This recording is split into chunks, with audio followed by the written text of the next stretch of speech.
नमस्कार दोस्तों, आज हम आपके साथ आरपीएससी एआरओ का जो पेपर लगा है उसमें जीके का पार्ट आपको सोल्व करवा रहे हैं। तो दोस्तों देखिए, क्वेश्चन नंबर 1, बेराट के बौद्ध मठ और अशोक स्तंभ के आधार पर राजस्थान के बौद्ध धर्म के प्रमुख स्थान थे।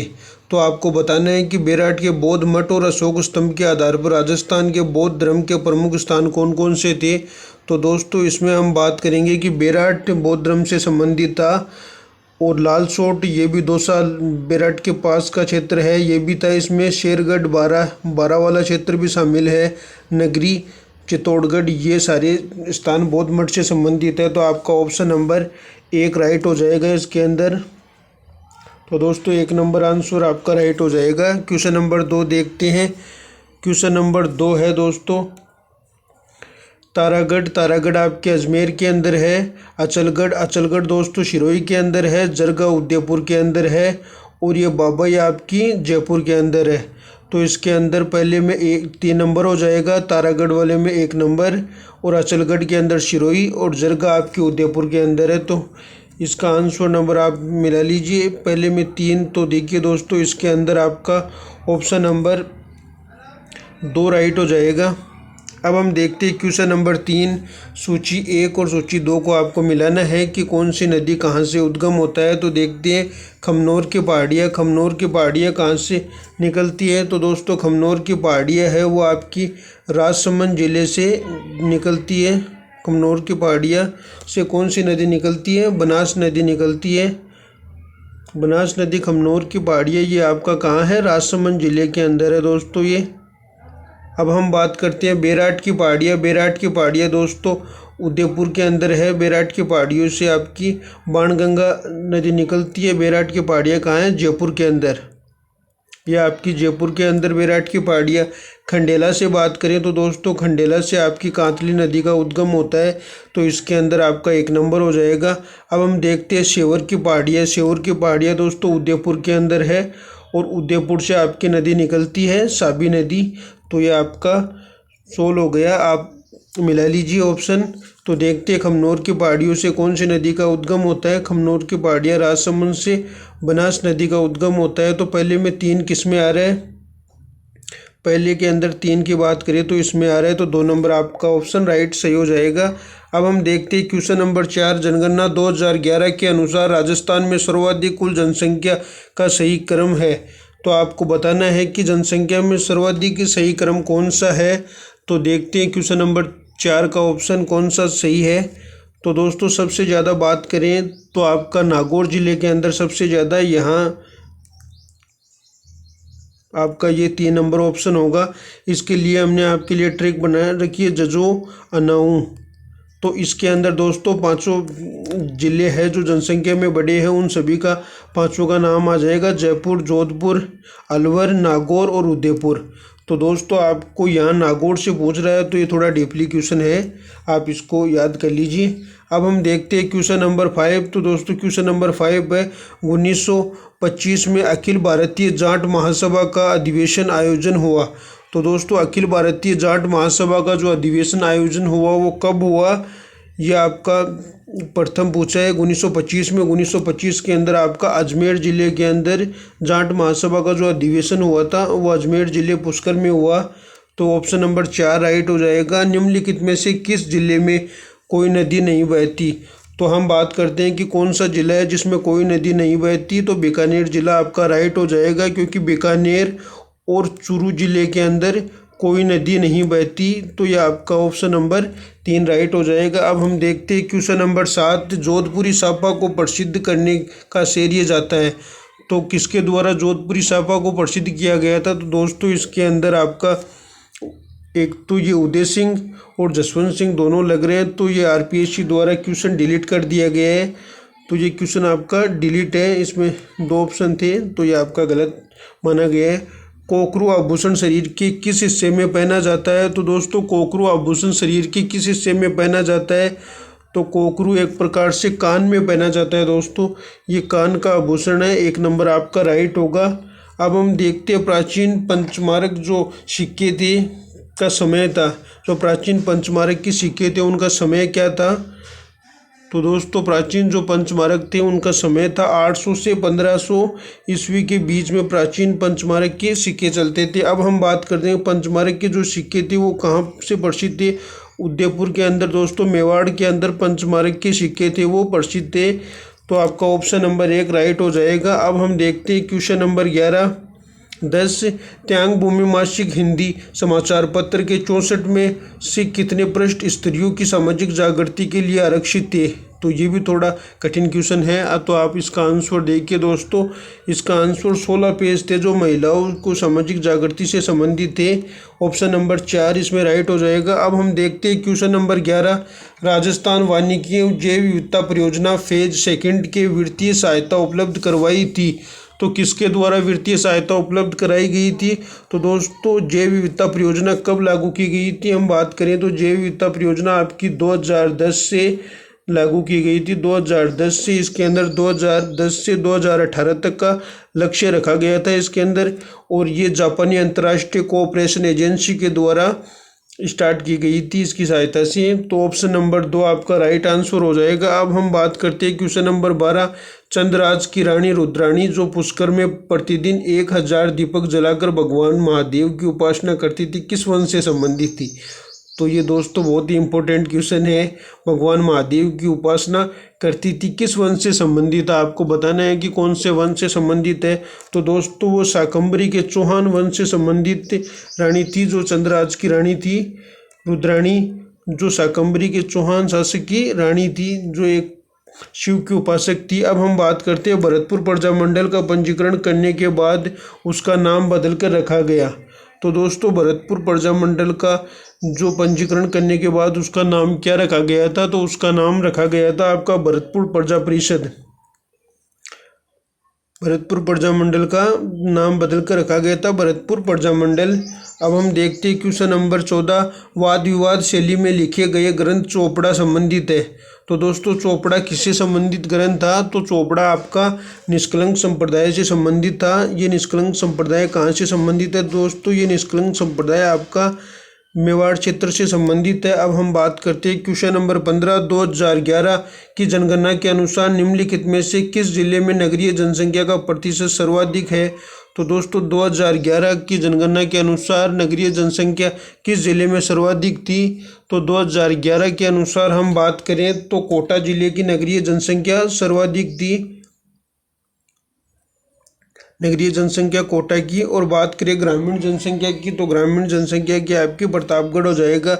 अब हम देखते हैं क्वेश्चन नंबर 16। जाखम नदी की एक सहायक नदी है। तो दोस्तों जाखम नदी की कौन सी सहायक नदी है, तो बात करें जाखम नदी कहाँ से निकलती है। तो दोस्तों जाखम नदी प्रतापगढ़ जिले में बहती है। कौन से जिले में, प्रतापगढ़ के अंदर बहती है। प्रतापगढ़ से ये होती हुई सोम नदी है जो उदयपुर के अंदर बहती है, इसकी सहायक नदी है। तो ऑप्शन नंबर इसका 3 राइट हो जाएगा। बात करें बाणगंगा, बाणगंगा नदी आपकी जयपुर जिले के अंदर बहती है। और अनास की बात करें तो दोस्तों अनास यह आपकी बांसवाड़ा के अंदर बहने वाली नदी है। इस पर अनास परियोजना से संबंधित है ये योजना। कालीसिंध नदी, कालीसिंध नदी आपकी झालावाड़ के अंदर है। कालीसिंध बांध भी बना हुआ है इस पर झालावाड़ के अंदर। तो ऑप्शन नंबर सी आपका राइट हो जाएगा। बात करें क्वेश्चन नंबर 17 की तो बाबर के पुत्र कामरान और बीकानेर के नरेश के मध्य युद्ध का वर्णन किस ग्रंथ में मिलता है। तो दोस्तों बाबर के पुत्र कामरान और बीकानेर नरेश के मध्य जो युद्ध हुआ था वो कौन से ग्रंथ के अंदर मिलता है। तो इसका ऑप्शन नंबर हो जाएगा आपका 1 नंबर। राव जयसिरोचंद बीकानेर के जो शासक थे राव जयसिरोचंद लिखा गया था, इसमें उसका वर्णन मिलता है। कामरान का और बीकानेर नरेश के बीच दोनों का युद्ध का वर्णन मिलता है। राव जयसिरोचंद किसके द्वारा लिखा गया था दोस्तों, बिट्टू सुजा के द्वारा लिखा गया था ये ग्रंथ। तो अब हम बात करते हैं आगे क्वेश्चन नंबर 18। मोटा राजा ने अपनी पुत्री जगत गोसाई का विवाह किस मुगल युवराज के साथ किया। तो मोटा राजा ने अपनी पुत्री का विवाह किसके साथ किया। तो दोस्तों उसने अपनी पुत्री का विवाह शहजादे सलीम के साथ किया। सलीम यह आपका अकबर का बेटा था सलीम, जिसका विवाह शहजादे सलीम के नाम से जाना जाता था, जिसे खुर्रम के नाम से भी बोलते हैं दोस्तों। तो इसका विवाह किसके साथ हुआ, मोटा राजा उदय सिंह कहाँ का राजा था, मारवाड़ का राजा मोटा राजा उदय सिंह, जिसकी पुत्री थी जगत गोसाई, जिसका विवाह सलीम के साथ हुआ। अब हम देखते हैं क्वेश्चन नंबर 19, वाद्य यंत्र अरबी ताशा मेवाड़ के सैनिक यंत्रों में कब शामिल किया गया? तो दोस्तों वाद्य यंत्र अरबी ताशा कब शामिल किया गया?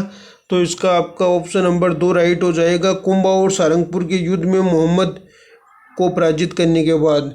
जो सारंगपुर का युद्ध हुआ था वो कब हुआ था? जो यह आपका 1437 के अंदर हुआ था। उस युद्ध के अंदर पराजित होने के बाद अरबी तानसा मेवाड़ सैनिकों को कब उसमें शामिल किया गया था? तो ऑप्शन नंबर 2 राइट हो जाएगा। राजस्थान की किस झील में श्यामपुरा और भाट नहर निकलती है? तो हम बात करें इसका उदय सागर झील है, उसमें श्यामपुर और भाट नहर निकलती है। तो इसमें दोस्तों जयसमंद झील है जिसमें श्यामपुरा और भाट नहर निकलती है। तो ये आपका ऑप्शन नंबर 3 राइट हो जाएगा। जयसमंद कहाँ है? उदयपुर के अंदर है दोस्तों, जयसमंद उदयपुर के अंदर। अब हम बात करते हैं क्वेश्चन नंबर 21, निम्नलिखित में से हाड़ौती के पठार में अवस्थित जिला है? तो दोस्तों कौन सा जिला है जो हाड़ौती के पठार में अवस्थित है? हाड़ौती के पठार में दोस्तों कोटा जिला अवस्थित है। हाड़ौती के पठार में 4 जिले आते हैं, कोटा, बूंदी, बारा और झालावाड़। कोटा, बूंदी, बारा और झालावाड़, ये 4 जिले हाड़ौती के पठार में आते हैं। तो अब हम देखते हैं क्वेश्चन नंबर 22, निम्नलिखित में से कौन सा पश्चिमी राजस्थान में पाया जाने वाला बालूका स्तूप का प्रकार नहीं है? तो आपको बताना है कौन सा है जो पश्चिमी राजस्थान के बालूका स्तूप का प्रकार नहीं है। तो देखिए दोस्तों, बरखान ये पश्चिमी राजस्थान के अंदर जैसलमेर की तरफ, इधर बाड़मेर जैसलमेर की तरफ होता है। बजादा ये भी आपका पेराम्बोलिक, ये पेड़ों के सारे जो बालूका स्तूप बनते हैं उसे पेराम्बोलिक कहा जाता है। और बजादा ये भी आपका पश्चिमी रेगिस्तान में है। शिव बालूका स्तूप है जो राजस्थान में नहीं पाया जाता, पश्चिमी राजस्थान में। अब हम बात करते हैं इसका ऑप्शन नंबर आपका 1 नंबर राइट हो जाएगा दोस्तों। इसमें दोस्तों एक बार वापस देखिए, क्वेश्चन को पूछा गया पश्चिमी राजस्थान में पाया जाने वाला बालूका स्तूप का प्रकार नहीं है। तो देखते हैं, शीप है। तो दोस्तों शीप बालूका स्तूप तो पश्चिमी राजस्थान में पाया जाता है। बरखान है, ये भी राजस्थान में, पश्चिमी राजस्थान में पाया जाता है। पेराम्बोलिक ये भी बालूका स्तूप पश्चिमी राजस्थान में पाया जाता है। तो इसमें दोस्तों बजादा है वो पश्चिमी राजस्थान में नहीं पाया जाता। तो ऑप्शन नंबर 3 आपका राइट हो जाएगा। अब हम देखते हैं question number 23, state forest report 2011 के अनुसार राजस्थान में वास्तविक सर्वाधिक वन क्षेत्रफल वाला जिला बताना है आपको कि सबसे ज़्यादा वन कौन से ज़िले में है।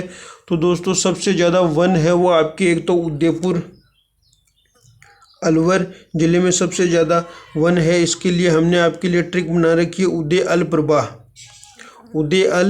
प्रभा। तो दोस्तों उदयपुर, फिर अलवर और फिर प्रतापगढ़ और फिर बारा। तो दोस्तों इस प्रकार से ये ट्रिक आप ट्रिक से याद रखोगे तो आपको एग्ज़ाम के अंदर अगर एक की जगह 2-3 ऑप्शन भी दे देंगे ना तो भी आप कर दोगे। तो इसलिए एक बार जो जितनी भी ट्रिक बनती है राजस्थान जीके की हम आपको अलग से क्लास के अंदर बता देंगे। अब हम देखते हैं क्वेश्चन नंबर 24, राजस्थान में सूखा संभावित कार्यक्रम कब प्रारंभ किया गया? इसके लिए हमने आपको ट्रिक पिछले वीडियो में बता रखी है दोस्तों।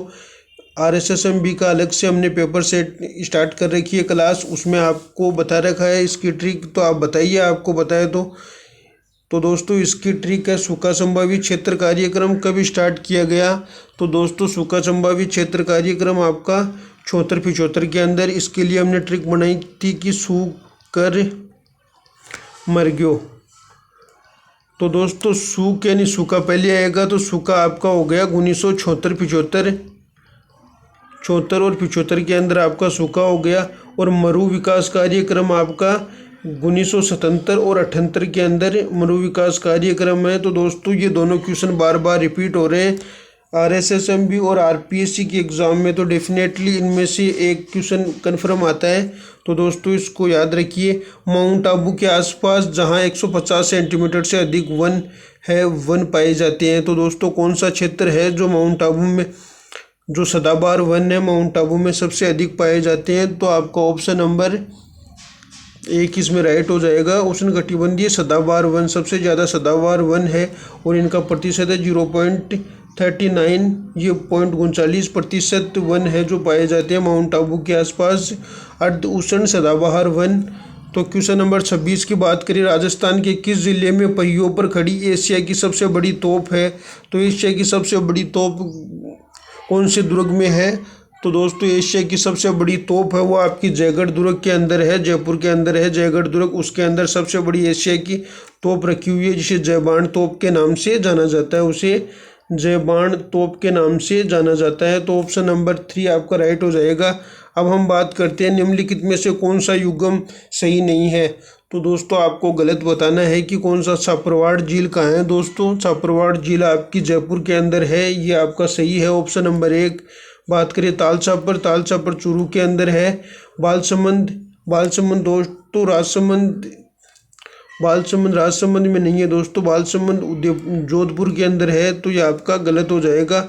जयसमंद उदयपुर के अंदर है, ये आपका सही है। अब हम बात करते हैं तो इसका आंसर नंबर 3 राइट हो जाएगा।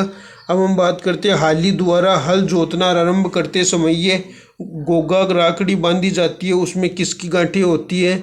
उसमें गांठें बतानी है आपको, कितनी गांठें होती है? तो दोस्तों उसमें 7 गांठें होती है जो गोगा जी के भक्तों द्वारा बांधी जाती है। गोगा राखड़ी उसमें 7 गांठें पाई जाती है। अब हम बात करते हैं गैर नृत्य के समय पैरों से बांधी जाने वाली घुंघरू की पट्टी को कहा जाता है।